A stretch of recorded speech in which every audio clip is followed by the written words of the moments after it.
Kejriwal, ED और समन, ये कहानी खत्म होने का नाम ही नहीं ले रही। दिन ब दिन ये मुद्दा और ज्यादा गरमाता जा रहा है। केजरीवाल की मुश्किलें कम होने का नाम नहीं ले रही। आपको बता दें कि अरविंद केजरीवाल ने ईडी की तरफ से लगातार भेजे जा रहे समन पर हाई कोर्ट का रुख किया था, लेकिन हाई कोर्ट से केजरीवाल को कोई राहत नहीं मिली। दिल्ली हाई कोर्ट ने केजरीवाल के वकील से सवाल किया, केजरीवाल ईडी के सामने पेश क्यों नहीं होते? केजरीवाल देश के नागरिक हैं, समन सिर्फ नाम के लिए है। इस पर केजरीवाल के वकील ने कहा कि आम आदमी पार्टी नेता मनीष सिसोदिया और संजय सिंह को ईडी गिरफ्तार इससे पहले कर चुकी है। ईडी केजरीवाल को भी गिरफ्तार कर सकती है। केजरीवाल कहीं भाग नहीं रहे, लेकिन अगर उन्हें सुरक्षा मिलती है तो वो पेश होंगे। एक तरफ केजरीवाल और उनकी पार्टी खुद को कट्टर ईमानदार बताती है, तो वहीं दूसरी तरफ ईडी के सामने पेश होने से डर भी रही है। अब ऐसे में कई सवाल उठने लाजमी हैं। अगर ईमानदार हैं केजरीवाल, तो क्यों लग रहा है गिरफ्तारी का डर? Bureau report, Republic Bharat.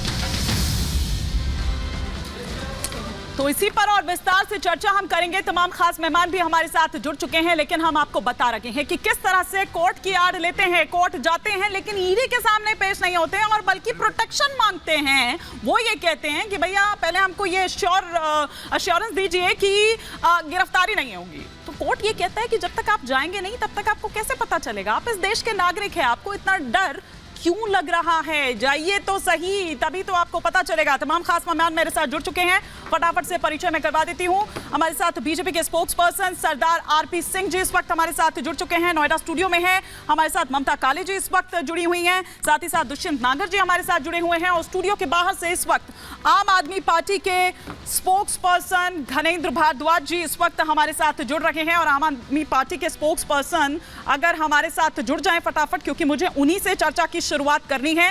लेकिन जब तक स्टूडियो में हमारे साथ तमाम खास मेहमान हैं, हम उनसे चर्चा की शुरुआत यहां पर करते हैं। हालांकि मैं चर्चा की शुरुआत तो घनेंद्र भारद्वाज जी से करना चाहती थी, लेकिन सरदार आरपी सिंह जी मैं आपसे शुरुआत कर लेती हूं। और ये आप ही बता दो ना कि क्यों फंसा रहे हो एक पढ़े लिखे समझदार ईमानदार और जिन्होंने विकास का मॉडल प्रस्तुत किया है, वो आपकी आंखों की किरकिरी क्यों बना हुआ? चलिए, आज मेरी तरफ से सवाल पूछा है दुष्यंत जी ने। इसका उत्तर तो अनिल चौधरी जो इनके प्रदेश अध्यक्ष थे उनको देना चाहिए, या अजय माखन को देना चाहिए। ये तो उन्होंने कहा था कि हम शिकायत दर्ज करने गए थे। ये तो उनके ऑन रिकॉर्ड है कि शिकायत तो हमने दर्ज करी है, तो उत्तर भी वही देंगे कि क्यों शिकायत दर्ज करने गए थे। चौधरी ने तो और भी कई प्रश्न किए हैं। जिस प्रश्न का तो इलेक्टोरल बॉन्ड नहीं, इलेक्टोरल बॉन्ड पे नहीं किया। मेरा चैनल ले लीजिए, उन्होंने शिकायत इसकी फॉर्मल दर्ज करी थाने में जाकर, वो ये मुकदमा था। और फटाफट से घनेंद्र भारद्वाज जी को जोड़ दिया जाए। लेकिन सरदार आरपी सिंह जी, चलिए उन्होंने तो जो सवाल किया, लेकिन मेरा सवाल ये है कि देश में चुनाव है, इसीलिए समन पर तनाव है, ये आरोप लगाया जा रहा है कि केजरीवाल जी से डर गए आप लोग और इसीलिए गिरफ्तार कर उनको जेल भेजना चाहते हैं। पिछले 6 महीने से निरंतर समन जारी हो रहे हैं। उनके एक साथी हैं सिकंदर जैन, वो पिछले 2 साल से जेल में हैं। मनीष सिसोदिया साहब 1 साल से जेल में हैं। संजय सिंह साहब पिछले 6 महीने से जेल में हैं। सिकंदर जैन लगभग 23 बार अपनी बेल एप्लीकेशन लगा चुके हैं। सिसोदिया साहब कोई 22 बार लगा चुके हैं, 14 बार लगा चुके, माफ़ी चाहता हूँ।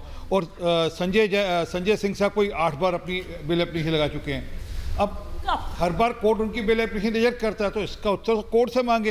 ये कोर्ट से मामला क्वैश करने की बात कर चुके हैं। कोर्ट उल्टा ये मान्य कर चुका है कि हाँ मनी ट्रेल है। ये कोर्ट का 338 करोड़ का बयान ऑब्जर्वेशन है कि 338 करोड़ का मनी ट्रेल है। और कोर्ट अब ये भी मान्य कर चुका है कि 100 करोड़ का घोटाला हुआ। जो मूल बात है मैं आज आपको शेयर कर रहा हूँ, वो है एक सज्जन है, उनका नाम है विजय नायर। विजय नायर इनके कंड्यूट थे between the lobby in the south और बिटवीन दिल्ली आम आदमी पार्टी, और जो पैसा इनका ट्रांसफ़र होता था चुनाव के लिए, वो कंड्यूट थे।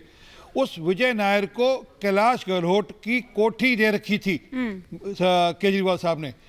कैलाश गहलोत जो कि सरकार के मंत्री हैं, वो अपनी कोठी में नहीं रहते थे। उनकी कोठी में कौन रहता था? विजय नायर। और जब वो कहा था अरविंद केजरीवाल ने फेस टाइम पे कि हमारा ही बच्चा है, हमारा ही आदमी है, तो उसी कोठी से कहा था कि हमारा ही बच्चा हमारा आदमी है। तो असल में खेल तो सारा है।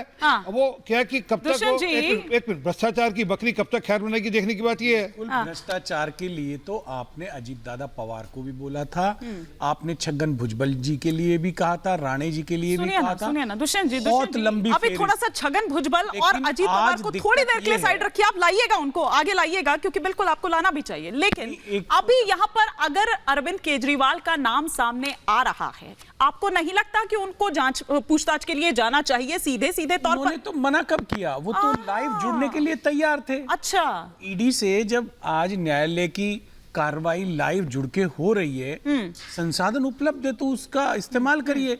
जो भी सवाल पूछने आप पूछिए, आप उनको प्रश्न लिखित में भी दे सकते हैं, वो जवाब देंगे। संवैधानिक संस्थाओं को मानने वाले व्यक्ति हैं अरविंद केजरीवाल, लेकिन अगर आप उनको गिरफ्तार करके उनके चुनाव को प्रभावित करना चाहते हैं तो ये लोकतंत्र में ठीक नहीं है, ये गलत तरीके की परंपरा है। लोकतंत्र को फलने फूलने दीजिए, आप अपने मुद्दों पे वोट मांगिए।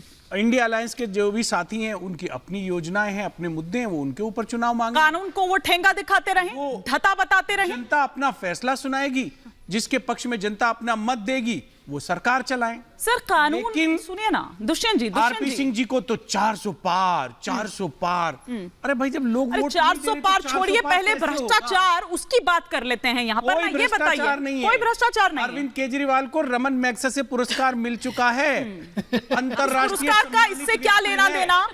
अंतरराष्ट्रीय सम्मानित व्यक्ति है। अनिल चौधरी ने कंप्लेंट थाने में जाकर तो क्यों दर्ज करी अनिल थी? चौधरी जी की एक और कंप्लेंट लंबित पड़ी हुई है नहीं, थाने में क्यों करी थी? सर मैं चाहता हूं मेरा चैलेंज स्वीकार कर लीजिए। बुराई क्या है? कृपा कर दिखा दीजिए कौन सी कंप्लेंट दर्ज करी है। मैं चैलेंज दे रहा हूं आपको कि अनिल चौधरी ने जाकर थाने में कंप्लेंट दर्ज करी तो उस कि पर राय अपनी केजरीवाल ने सभी शराब रखते हैं। घोटाला किया है।